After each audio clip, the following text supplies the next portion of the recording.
સૌપ્રથમ અહીં સબસ્ક્રાઇબ પર ક્લિક કરો, બાજુમાં આવતા બેલ જેવી નિશાની પર ક્લિક કરો. એજ્યુસફર ચેનલના તમામ વિડીયોના અપડેટ્સ આપના ફોનમાં મળતા રહેશે. નમસ્તે મિત્રો, એજ્યુસફર પરિવારમાં આપ સર્વેનું સ્વાગત કરતા હું હરેશ જેઠવા આનંદની લાગણી અનુભવું છું. મિત્રો, આગળના 3 વિડીયોની અંદર મેં સાદા વર્તમાન કાળની વાક્ય રચના, જેને આપણે બીજા શબ્દોમાં વર્કફોર્મ કહીશું, તેના વિશે બહુ રસપ્રદ અને વિગતથી માહિતી આપી છે. અમારા એ 3 વિડીયો તમે ખૂબ જ છેલ્લા પોઈન્ટ સુધી તમે ચોક્કસ નિહાળજો અને જે નાની નાની બાબતોની મેં ચર્ચા કરી છે તે ચોક્કસ તમે યાદ રાખજો. હવે આજના આ વિડીયોની અંદર સાદા વર્તમાનકાળની વાક્ય રચના જોયા પછી સાદો વર્તમાનકાળ કેટલી રીતે વપરાય છે તેના વિશે હું તમને માહિતી આપું છું.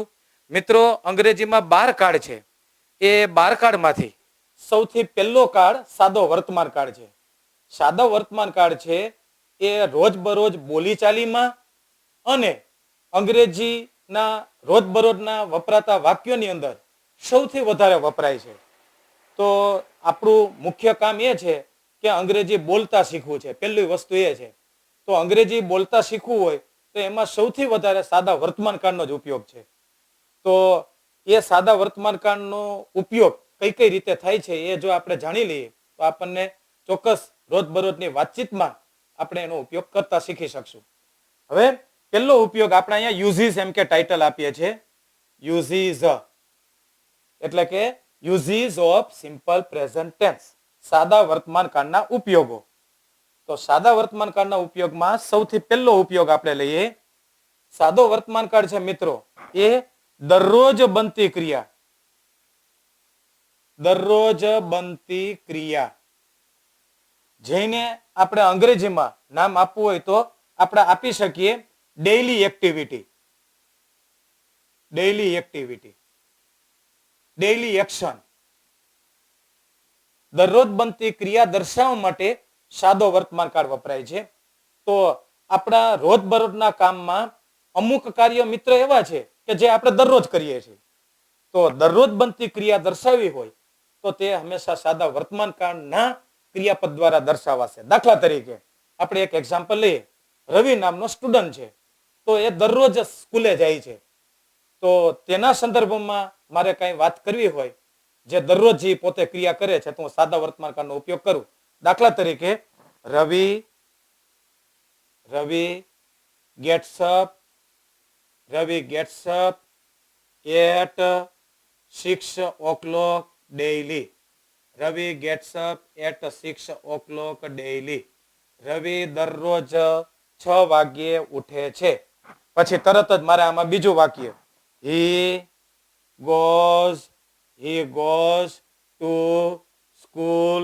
He goes to school at 7:10 a.m.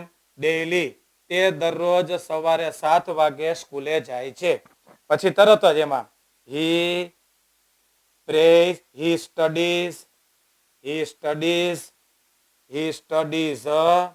at 12:30 p.m.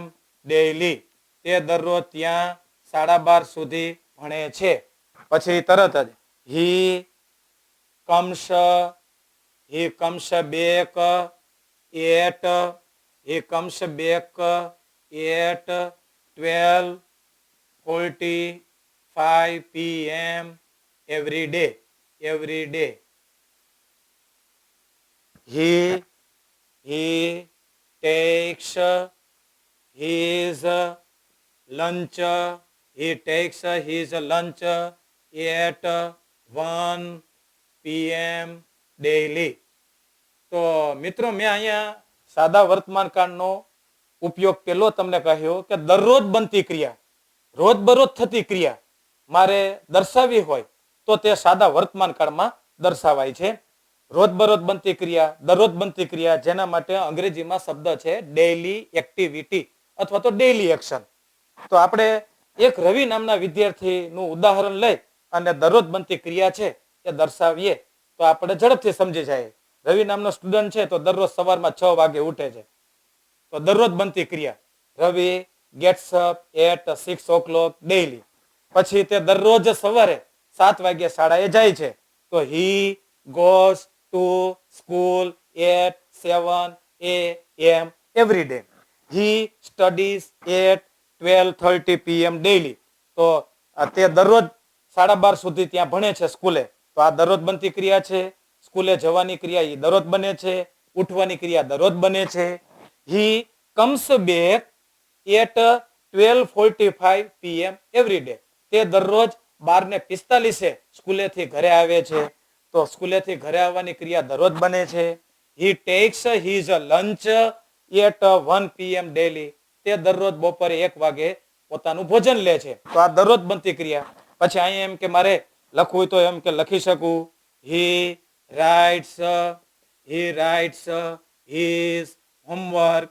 He writes his homework at 4 p.m. daily. તે દરરોજ 4 વાગે પોતાનું ગૃહ કાર્ય લખે છે. તો આ બધા જ ક્રિયાપદો મેં સાદા વર્તમાન કાળમાં લખ્યા છે જે દરરોજ બનતી ક્રિયા સૂચવે છે. તો મિત્રો પહેલો ઉપયોગ સાદા વર્તમાન કાળનો, સૌથી વધારે સાદો વર્તમાન કાળ દરરોજ બનતી ક્રિયા દર્શાવવામાં વપરાય, જેના માટે અંગ્રેજીમાં ડેઇલી એક્ટિવિટી કે ડેઇલી એક્શન આપણે કહી શકીએ. દરરોજ બનતી ક્રિયા, રોજબરોજ થતી ક્રિયા એમ પણ તમે યાદ રાખી શકો. રોજ બરોજ થતી ક્રિયા, રોજબરોજ થતી ક્રિયા દર્શાવવા માટે પણ સાદો વર્તમાન કાળ વપરાય છે. તો મને યાદ છે અને મને ખ્યાલ આવી ગયો કે ભાઈ તમે આ સમજી ગયા હશો ઉપયોગ. હવે સાદા વર્તમાન કાળનો બીજો ઉપયોગ મિત્રો આપણે સમજી લઈએ. દરરોજ બનતી ક્રિયા દર્શાવવા માટે સાદો વર્તમાન કાળ વપરાય. મેં તમને કેટલાક એક્ઝામ્પલો દ્વારા સમજાવ્યું. પછી બીજો એનો ઉપયોગ છે નંબર 2 કરીને આપણે અહીંયા સમજીએ. ટેવ રૂપે થતી ક્રિયા. ટેવ રૂપે થતી ક્રિયા, ટેવ રૂપે થતી ક્રિયા, જેના માટે અંગ્રેજીમાં શબ્દ છે habitual action. HABITUAL, habitual action. હું એટલા માટે ઇંગ્લિશમાં લખું છું કે તમારી પાસે કોઈ પણ પુસ્તક આવે તો સાદા વર્તમાન કાળના ઉપયોગો તમે જુઓ તો એમાં ઇંગ્લિશમાં શબ્દો લખ્યા હોય ડેઇલી એક્ટિવિટી, તેના પછી હેબિચ્યુઅલ એક્શન, જેનો ગુજરાતી અર્થ થાય ટેવ રૂપે થતી ક્રિયા. ટેવ રૂપે થતી ક્રિયા દર્શાવવા માટે પણ, ટેવ રૂપે થતી ક્રિયા દર્શાવવા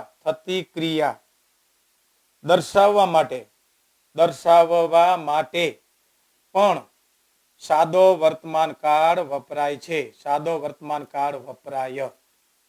તો સાદા વર્તમાન કાળની વાક્ય રચના મેં આગળના 3 વિડીયોમાં તમને બતાવી છે અને સમજાવી છે. આજે આપણે અત્યારે આ વિડીયોમાં તેના ઉપયોગ. તો ટેવ રૂપે થતી ક્રિયા, અમુક ક્રિયા એવી છે કે એ મિત્રો આપણે દરરોજ કરતા હોય, પછી ઈ ક્રિયા છે ને આપણા માટે ટેવ રૂપે બની જાય. દાખલા તરીકે પિતાજી દરરોજ સવારે પેપર વાંચે છે. તો પેપર વાંચવાની ક્રિયા પછી એને ટેવ પડી જાય. સવાર પડે એટલે સૌથી પહેલા હાથમાં પેપર આવે.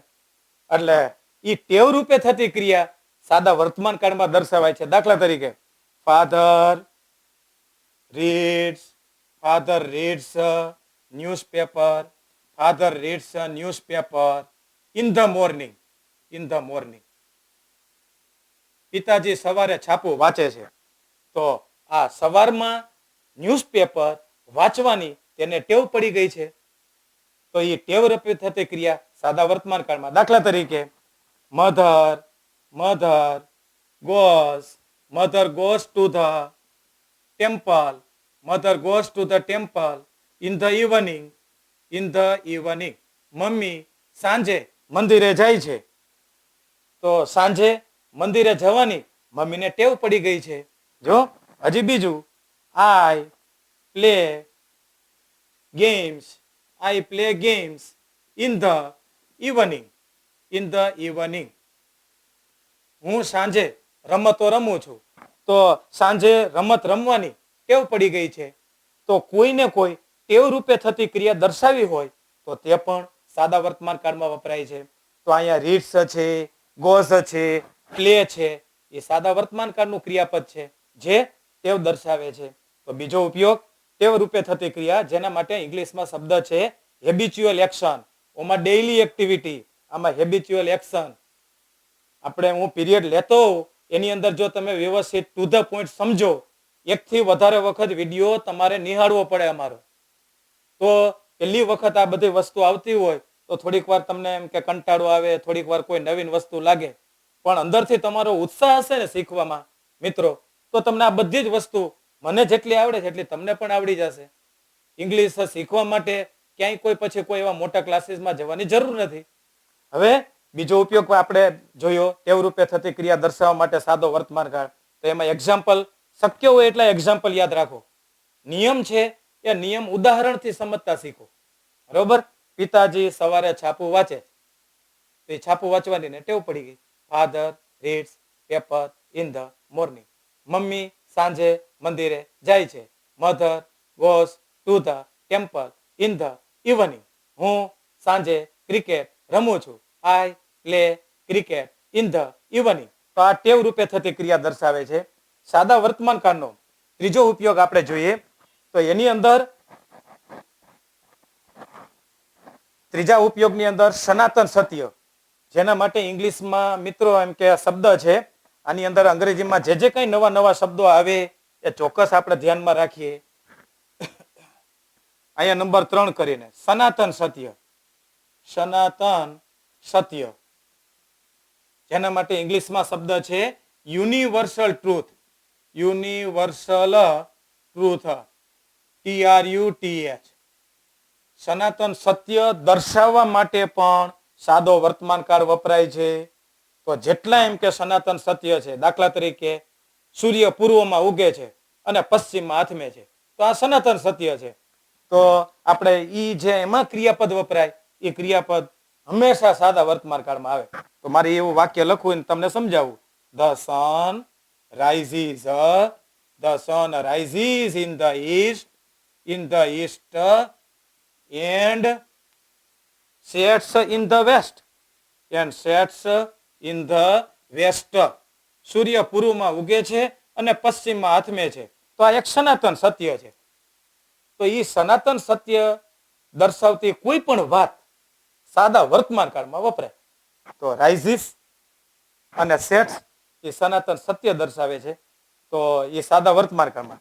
હજી એક આપણે બીજું આપણે ઉદાહરણ લઈએ. The earth moves round the sun, અથવા તો the stars twinkle at night. The stars twinkle at night. તારાઓ રાત્રે પ્રકાશે છે. તો આ એક સનાતન સત્ય છે. તો આ ટ્વિંકલ શબ્દ છે એ પ્રકાશવું, એ સનાતન સત્ય સૂચવે છે. તો એ પણ સાદા વર્તમાન કાળની અંદર એમ કે દર્શાવાય છે. હજી એકાદું આપણે એક્ઝામ્પલ લઈ લઈએ. The earth moves round the sun. The sun. તો પૃથ્વી છે એ સૂર્યની આસપાસ એમ કે ફરે છે, પ્રદક્ષિણા કરે છે. તો અહીંયા મૂવ્સ છે એ સાદા વર્તમાન કાળનું ક્રિયાપદ. તો સાદા વર્તમાન કાળનો ત્રીજો ઉપયોગ એ છે કે કોઈને કોઈ યુનિવર્સલ ટ્રુથ, સાર્વત્રિક સત્ય એમ કે દર્શાવવું હોય તો એ સાર્વત્રિક સત્ય દર્શાવતી કોઈ પણ વાતચીત સાદા વર્તમાન કાળમાં બતાવાય છે. સાદા વર્તમાન કાળનો ચોથો ઉપયોગ આપણે જોઈએ.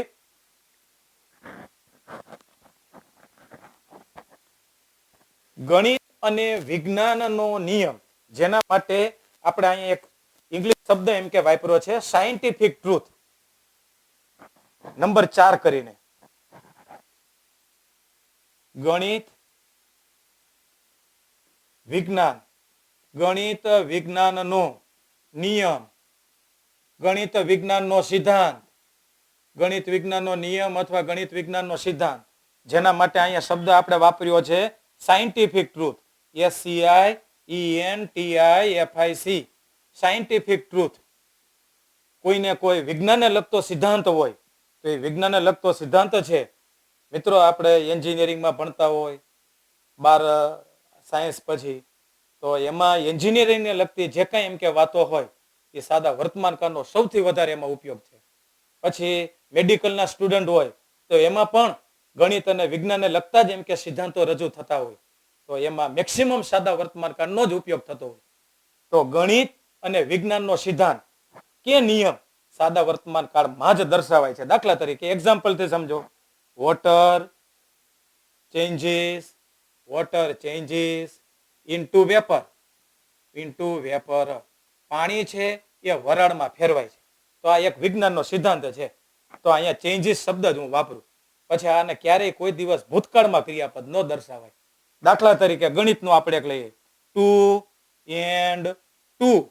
2 and 2 make a 4. ગણિતમાં એક એવો એમ કે પોઈન્ટ છે કે 2 વત્તા 2 4 થાય છે. તો 2 અને 2 4 થાય છે. તો આ ગણિતનો નિયમ છે.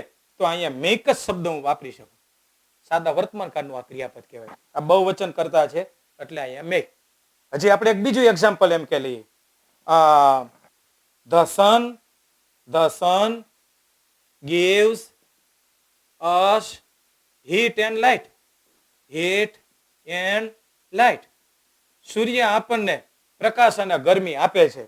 તો આ એક વિજ્ઞાનના એમ કે સિદ્ધાંત તરીકે આપણે અહીં લઈએ તો અહીંયા gives શબ્દ છે એ આપણે અહીંયા વાપરવામાં આવે છે. હજી એક example. 0 is a figure. 0 is a figure. 0 એક સંખ્યા છે. તો અહીંયા મેં is શબ્દ વાપર્યું છે. તો is એ સાદા વર્તમાન કાળનું જ ક્રિયાપદનું રૂપ છે. તો આપણે બીજો ચોથો પોઈન્ટ એ યાદ રાખીશું કે ગણિત અને વિજ્ઞાનનો નિયમ કે સિદ્ધાંત મારે દર્શાવવો હોય તો તે સાદા વર્તમાન કાળમાં જ દર્શાવવામાં આવે છે. એક્ઝામ્પલ તમે યાદ રાખશો તો એના ઉપયોગ છે એ તમે શીખવામાં ખૂબ સરળતા રહેશે. Water changes into vapour. જે કાંઈ અંગ્રેજીમાં એક્ઝામ્પલ મિત્રો આપ્યા હોય ને એને તમે એકથી વધારે વખત વાંચો. Water changes into vapour. Water changes into vapour. 2 and 2 make 4. 2 and 2 make 4. The sun gives us light and heat. 0 is a figure. તો એકથી વધારે વખત એ તમે એક્ઝામ્પલ વાપરો તો તમને એના પોઈન્ટ છે એ જલ્દી તમને યાદ રહી શકે. તો ચોથો નિયમ આપણે જોયો. એના પછી પાંચમો નિયમ પણ આપણે જોઈ લઈએ. સાદા વર્તમાન કાળ છે એ ભૌગોલિક સત્યો દર્શાવવા હોય. ભૌગોલિક સત્યો જેના માટે આ ઇંગ્લિશમાં શબ્દ છે જીઓગ્રાફિકલ ટ્રુથ. ભૌગોલિક સત્યો. ઉપયોગ નંબર 5 ની અંદર ભૌગોલિક સત્ય કાઉન્સમાં છે geographical truth. GEOGRAPHICAL. Geographical truth. ભૌગોલિક સત્ય દર્શાવવામાં પણ સાદો વર્તમાન કાળ વપરાય છે. દાખલા તરીકે આપણે એક એક્ઝામ્પલ લઈએ. વસંત ઋતુ આવતા જ સૂર્યોદય થતા જ પક્ષીઓ પોતાના માળે પાછા ફરે. તો આ એક ભૌગોલિક સત્ય કહેવાય. બરોબર. તો આપણે એનું એક્ઝામ્પલ બહુ સરસ રીતે હું તમને આપી દઉં. When the sun rises. When the sun rises. જ્યારે સૂર્યોદય થાય છે. Plants open their leaves. Plants open their leaves. જ્યારે સૂર્યોદય થાય છે ત્યારે વનસ્પતિમાં નવા પર્ણો ખીલે છે. તો આ એક ભૌગોલિક સત્ય છે. તો અહીંયા રાઇઝિસ છે, સૂર્યોદય થાય છે. પછી પ્લાન્ટ્સ ઓપન. તો આ ઓપન છે એ સાદો વર્તમાન કાળ છે. તો આવા કોઈને કોઈ ભૌગોલિક સત્યો એમ કે આપણે બતાવવા હોય તો એ ભૌગોલિક સત્યો છે ને એ સાદા વર્તમાન કાળમાં જ મિત્રો દર્શાવવામાં આવે છે. હજી એક આપણે એક્ઝામ્પલ લઈએ. When the spring arrives. When the spring arrives. જ્યારે વસંત ઋતુનું આગમન થાય છે. ARRIVES. જ્યારે વસંત ઋતુનું આગમન થાય છે. Birds start searching for a mate. Searching for a mate. Mate એટલે જીવન સાથી. જેવું વસંત ઋતુનું આગમન થાય છે પક્ષીઓ જીવન સાથી ગોતવા નીકળે છે. તો આ ભૌગોલિક સત્ય કહેવાય. બરોબર. શિયાળો આવે છે એટલે વનસ્પતિના પર્ણો ખરી જાય છે. એ ભૌગોલિક સત્ય. When winter arrives, trees shed their leaves.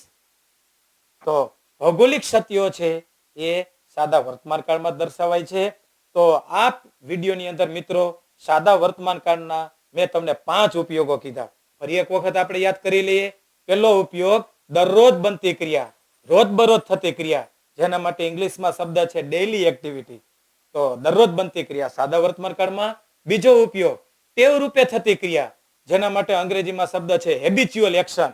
એ પણ સાદા વર્તમાન કાળમાં દર્શાવાય છે. ત્રીજો ઉપયોગ મેં તમને કહ્યો સાર્વત્રિક સત્ય, જેના માટે ઇંગ્લિશમાં શબ્દ છે યુનિવર્સલ ટ્રુથ, સાદા વર્તમાન કાળમાં દર્શાવાય છે. ચોથો ઉપયોગ કોઈને કોઈ ગણિત કે વિજ્ઞાનનો સિદ્ધાંત, જેના માટે ઇંગ્લિશમાં શબ્દ આપણે વાપર્યો છે સાયન્ટિફિક ટ્રુથ, એ પણ સાદા વર્તમાન કાળમાં દર્શાવવામાં આવે છે. પાંચમો ઉપયોગ ભૌગોલિક સત્યો, જેના માટે ઇંગ્લિશમાં શબ્દ છે જીઓગ્રાફિકલ ટ્રુથ, એ પણ સાદા વર્તમાન કાળમાં દર્શાવાય છે. તો